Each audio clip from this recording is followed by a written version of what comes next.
All right, everybody, peace. Welcome to the Sorry to Bother You College Football Show, wherever or have you are listening. We're so grateful to have you here with us. As you guys know, I'm your host, Cashapp Cottle, and listen, guys, we've got a wonderful, jam-packed show for today, guys. We're going to be covering some of the top matchups in college football this week, and we're also going to be discussing whether this could be a changing of the guard in the Big Ten, involving two big teams between Michigan and USC. Are both programs perhaps going in opposite directions? Are they trending in different directions in terms of the success and the pedigree of their program?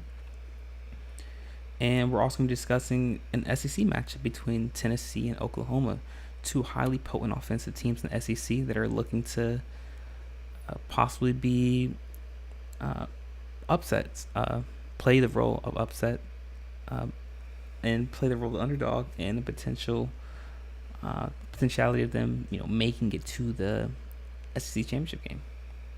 But not to put the cart before the horse, we're going to get into all of that, guys, and then some. But before we get started, if you haven't already, be sure to hit the like button, hit the subscribe button as well, so you guys can stay up to date on all the latest content that we post daily. And if you'd like to subscribe to us on Patreon, you can do so by going to patreon.com, clicking on the search bar, and typing in Sorry to Bother You Show. We post exclusive content there daily, and all the links will be in the description, so be free to go back and look on that. But with that being said, guys, let's go ahead and get right into it, shall we? Like I was saying, we're actually going to start the show off, guys, with a Big 12 matchup between Utah and Oklahoma State.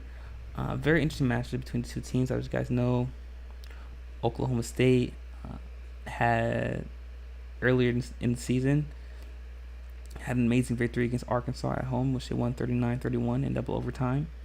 And Utah has had good victories against Baylor and Utah State. Both teams are 3-0 going into conference play. Utah's obviously led by Cam Rising. Cam Rising, who got hurt in Utah's previous game, and I'm uncertain about the status for Cam Rising, whether he'll be playing in this game or not. But if someone has any information on that, please feel free to leave it in the comment section. But according to the matchup predictor, Oklahoma State has a 60% chance of winning this game, while Utah has a 39.7% chance of winning this game. Game is obviously being played at Boone Pickens Stadium, home game for Oklahoma State. The over-under is currently set at 54.5, and the line currently has Utah at -2. And Utah is a team that is quite proficient in the passing game. This Utah team is averaging 229 passing yards per game, while averaging 192 yards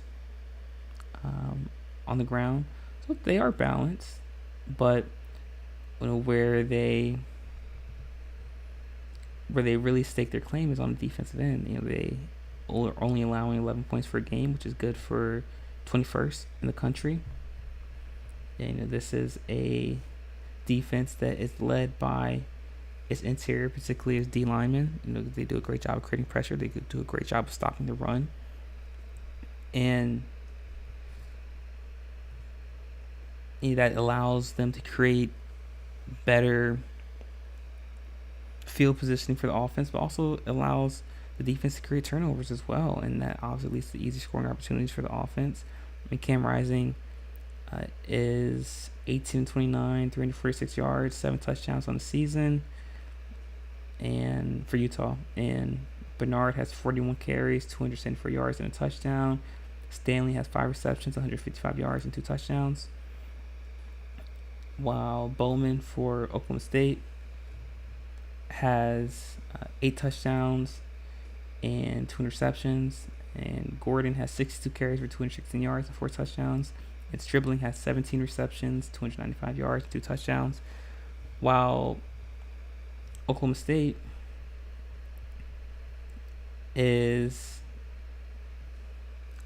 averaging 334 passing yards per game, which is good for 8th in the country.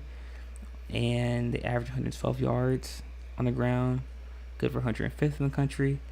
And they're a top 20 scoring team in the country, but they allow 20 points per game. So this is a team that is highly explosive on offense. And obviously, we saw that in their match against Arkansas. But they are susceptible to big plays. They are susceptible to giving up the deep ball. And that's why I do believe this game is going to be a highly contested matchup. And what it's going to come down to is Oklahoma State going to be able to stop the run for Utah? And if they are, I believe that's going to create a lot more opportunities for Oklahoma State to get better scoring, get better field position, and it's going to allow them to control the time of possession as well. And will Utah be able to score with Oklahoma State? I just don't see how Utah is going to be explosive enough on the offensive end to keep up with Oklahoma State, and especially with Cam Rising being hurt. I'm uncertain about his status, but if he doesn't play, I just don't see how Utah can create enough explosive plays, can create enough momentum on the offensive end to play, or to stay in contention with Oklahoma State. People talk about there's concern for Oklahoma State on the defensive end, but it's a passable defense. It's not like they're giving up 40 points per game or 35 points per game. Like I said, they're giving up 20 points per game, and because of their explosiveness in the offensive end, I think that's good enough for them to beat this Utah team. And so right now I have Oklahoma State winning this game by a score of 35-17. I do think they'll cover the spread. I think this game is going to be close after the first half, but Oklahoma State is just going to be able to create big plays in the second half, while Utah will not be able to match that because they lack the explosiveness on the offensive end, which was an issue that they had last year as well. When Oklahoma State starts to play more dynamic, more explosive offenses, that's when the defense will really start to get exposed. But against a team like Utah, I don't believe that Oklahoma State will have that issue. I do believe that Oklahoma State will be able to stay in rhythm offensively, and the defense won't be exposed for what I believe they are, and that's a team that is susceptible to big plays. But because Utah does not create big plays, does not generate big plays, Oklahoma State is not going to have that issue. But let me know what you guys think. Leave your thoughts in the comment section. Do you guys think that Oklahoma State is going to win this game, or do you guys have Utah pulling off the upset on the road? Leave your thoughts in the comment section. In our next segment, guys, we're going to be discussing two Big Ten teams, and perhaps these two teams are trending in opposite directions. So be sure to stick around for that, guys. You're not going to miss it.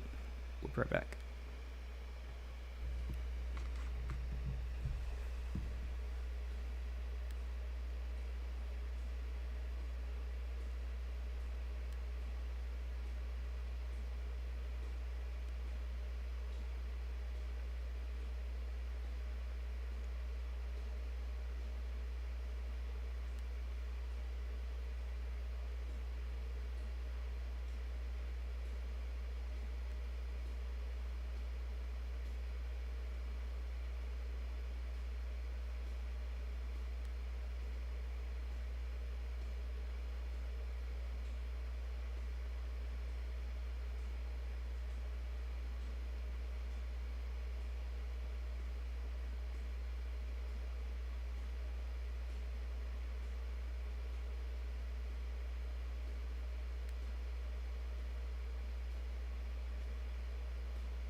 All right, everybody, welcome back. In case you missed the first segment of our show, we were discussing the matchup between Utah and Oklahoma State.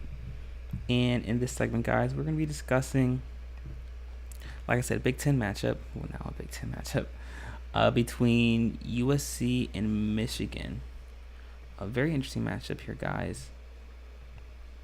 As I said before, both these teams are perhaps trending in opposite directions. USC is a team that appears to be much better than people expected, while Michigan, though many people expected Michigan to not be as good as they were last year coming off the championship, but no one expected their offense to be this stagnant. And the reason I'm leading with the offense is because breaking news is just coming out of the Michigan camp, where Sharon Moore just announced that Alex Orji will be the starting quarterback for this game against going into this match against USC. And what this tells me is that Sharon Moore believes or has seen what we've all seen in Michigan's games, and that's that their offense is stagnant, and that the offense has not been able to generate many explosive plays because they weren't able to throw the ball, and teams know that they were relying heavily on the run, so they just stacked the boxes. But because they lost pretty much the entire O-line that they have from last year, they're not doing a great job as they were last year as blocking and generating those runs and creating explosive plays on the in the running attack. And why this is going to cause more issues for Michigan, though, however, is that the reason Alex Orji was not named the starting quarterback going into week 1 was because of the concern that Sharon Moore had with his inability to throw the ball accurately, consistently. And though Orji is a more athletic player and can do a better job of extending plays than Warren did, he's still not as good as a thrower as Warren is. And that was the reason that Warren was named the starter, because he was a better thrower of the football. And Moore thought that would create more balance and more dynamic attack for Michigan. But what this tells me is that with Orji in, Michigan is not going to be able to throw the ball consistently or effectively against this USC secondary, who is much better than I expected, much better than many of us expected them to be. And because Michigan will not be able to throw the ball effectively against this USC team, this is going to allow USC, like other opponents that Michigan will face this season, to crowd the box, to put 8 or 9 guys in the box, because you're not worried about the deep ball of Michigan. And so when you take the run game, the running attack away from Michigan, it completely neutralizes any threat they are offensively. And because the defense is not as dominant as it was last year, there are many cause for concerns within the linebacking core at Michigan. There's going to be ample opportunity for USC to make big plays and to create long, extended drives against Michigan. And don't be surprised if USC does a great job of controlling time and possession, because this Michigan team has not shown the ability to generate and create turnovers like they did last year. And so if you can't create turnovers, it just allows the offense. It's going to allow USC's offense to be on the field for extended periods of time. And I don't believe Michigan's offense will be able to keep up with USC's offense. And USC's offense isn't that explosive as it is either. But it's just that there's more balance to USC's offense, so it keeps the defense honest. But with Michigan, there's just no balance to it. All they can do is run the ball, and teams know that, so they'll just crowd the box. And ESPN has this game being a close game, has USC currently minus 5.5 on the line, and the spread is currently 44.5. And Matchup Predictor has USC with a 57.4% chance of winning this game. And the game is being played at Michigan Stadium, so there's a little bit of benefit for that for Michigan. However, I don't think this game's going to be that close. I do have USC winning this game, but I have USC winning this game by a score of 31-10. I just don't see Michigan being able to generate any type of offensive flow. And what this game is going to be indicative of is going to be indicative of the direction that both programs are trending towards as we go into Big Ten play. Michigan, a team that many of us thought that wouldn't be as dominant as they were last year, but not to this extent. And USC, a team that many people were worried about. Many people had Lincoln Riley on the hot seat in terms of his tenure at USC. But based on the start he's had so far, you can argue that he's created a little bit of cushion and leverage for his job. And USC, with this matchup against Michigan, is going to show that they can handle the physicality and the different level of toughness that is in the Big Ten in comparison to the Pac-12 or the ones before Pac-12. But like I said, USC win this game by a score of 31-10. I just don't think this game is going to be close. And as I stated before, it's going to be indicative of the direction that both programs are going towards, which direction they're going towards. But let me know what you guys think. Leave your thoughts in the comment section. Do you guys think this is going to be a close game? Do you guys have Michigan winning this game at home, or do you guys have USC winning this game on the road? Let me know what you guys think. Leave your thoughts in the comment section. I'm looking forward to hearing all about it.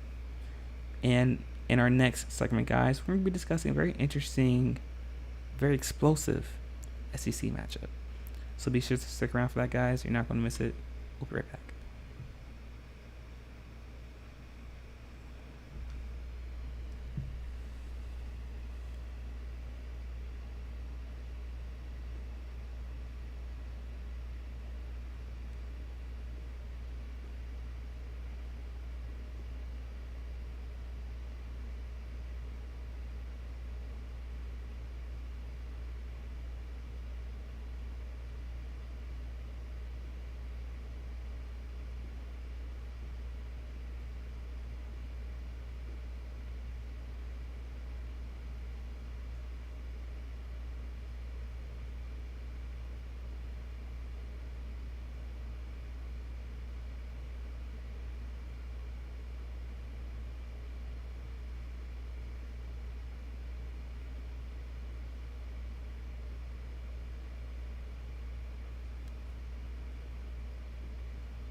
Alright, everybody, welcome back. In case you missed the previous segment of our show, we were discussing the matchup between USC and Michigan and why I believe that matchup is going to be an indicator for the direction that both programs are trending towards.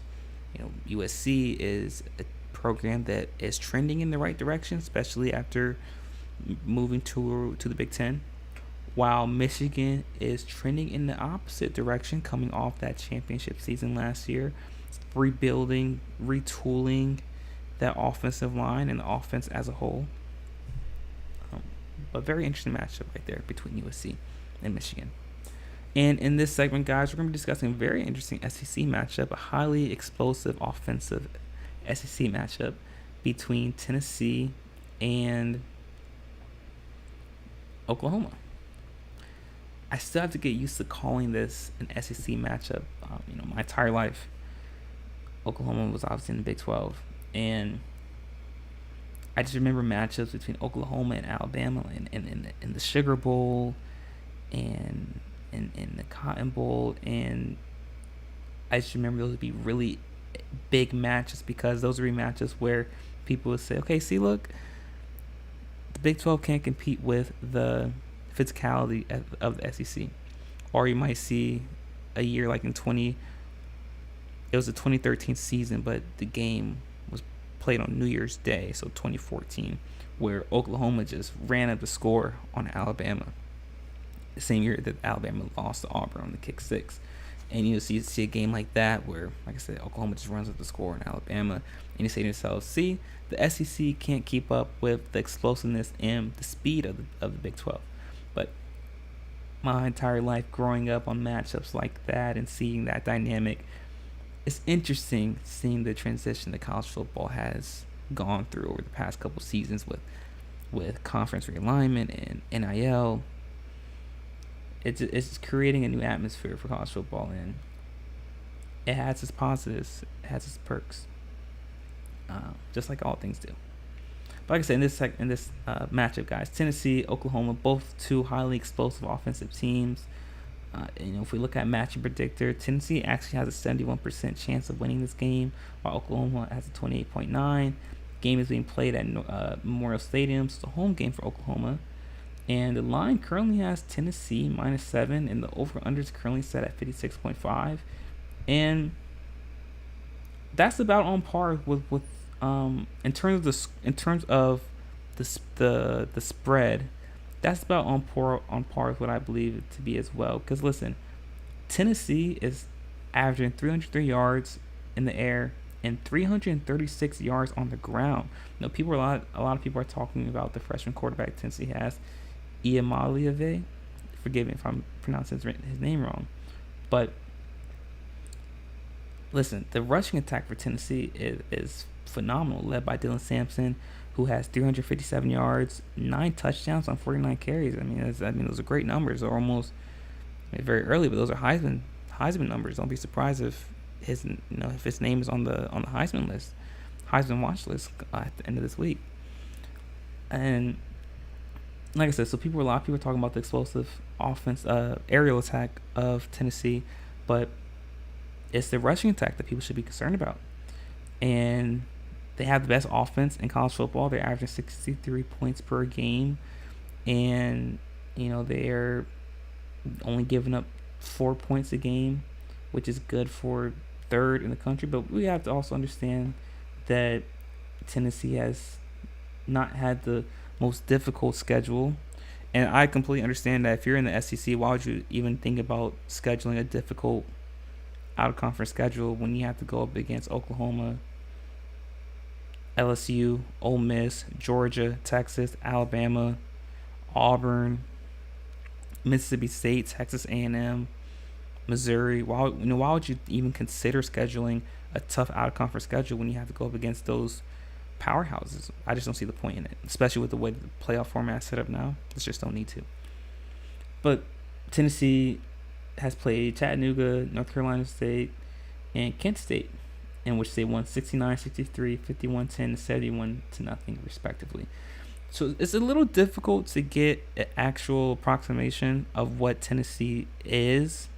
And this will be a good matchup. This will be a good test to see where Oklahoma is really at. I mean, look, Tennessee is ranked number 6, and Oklahoma is ranked number 15. And Oklahoma has also had a bit of an easy schedule, a little more difficult than Tennessee, but still somewhat of an easy schedule. They play Temple, Houston, and Tulane, and they've won 51-3, 16-12, 34-19. And people will listen to that and see that and say, "Whoa, what's going on against Houston? Why did they lose? Why did they only win 16-12? That could be a cause for concern." And rightfully so.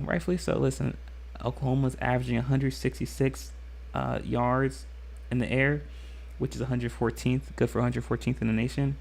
And they're averaging 159 yards on the ground, which is good for 67th in the nation. And they're averaging 33 points per game, which is good for 49th. And they're giving up 11 points per game, which is good for 23rd in the nation. So this is an Oklahoma team that is not as explosive as they have been in years past in the air, but a team that has been pretty consistent running the ball. This isn't the same Oklahoma that was led by Dylan Gabriel last season. This is a more physical Oklahoma team. This is an Oklahoma team that likes to rely on the run a little bit more.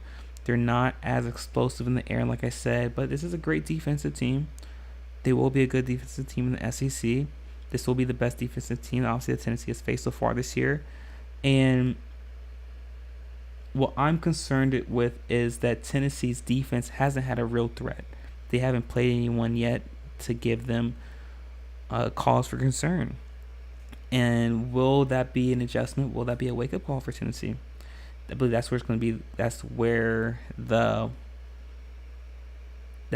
the game is going to be won. Can Oklahoma create enough plays in the run game to keep themselves in the game? Because they're going to have to score with Tennessee. That's a given. They're going to have to score to keep up in this game. So I do believe this will be a high-scoring game. And to me, I believe it's going to be who's going to be the first one to get a stop. Who's going to be the first team to get a stop? Or who's going to be the first team to get 2 consecutive stops? Who's going to be the first team to get a 3 and out? And that's what it's going to come down to. I wouldn't be surprised if this game gets up into the 50s. I don't believe it will. Right now, I have Tennessee winning this game by a score of 45-40. I do think this game is going to be a high-scoring game, and I can see Oklahoma getting over 250 yards on the ground in this game, but I can also see Tennessee getting over 350 yards in the air against this game. Both these teams do what they do well. Tennessee, like I said, they can throw the ball. They're going to have to throw the ball well because Oklahoma, I do think, is going to do a good job of stopping the run, and I do believe Oklahoma is going to be able to create plays for himself running the ball. However, I don't see Oklahoma being able to create enough plays in the passing attack for them to keep up with the offensive prowess of Tennessee. But this will be a great game, great test for Tennessee, great test for Oklahoma as well. The way the playoff format is set up now, which is something that I'm not particularly a fan of, and something I've talked about ad nauseum on the show and on the podcast as well, is that the gravitas of this matchup in this game is lost because as a player going into this game subconsciously, you can say to yourself, or you do say to yourself, we can lose this game and we still have a chance of winning a national championship. And that right there is going to naturally not bring out the best level of football week in and week out. And that's why you're not going to see the best brand of football week in and week out in college football because of that. Because of that notion, because of that idea, because you know that you can lose 2 games and still make the college football playoff with the 12-team format. But something we talked about all before on the show is that the reason that it went from 4 to 12 as opposed to 4 to 6 or 4 to 8 is because it's monetary, and you can generate more money, you can create more promo, you can create more advertisements. It's strictly financial. The reason for them going from 4 to 12 instead of 4 to 8, because that's such a stark jump. Why wouldn't you go from 4 to 6? And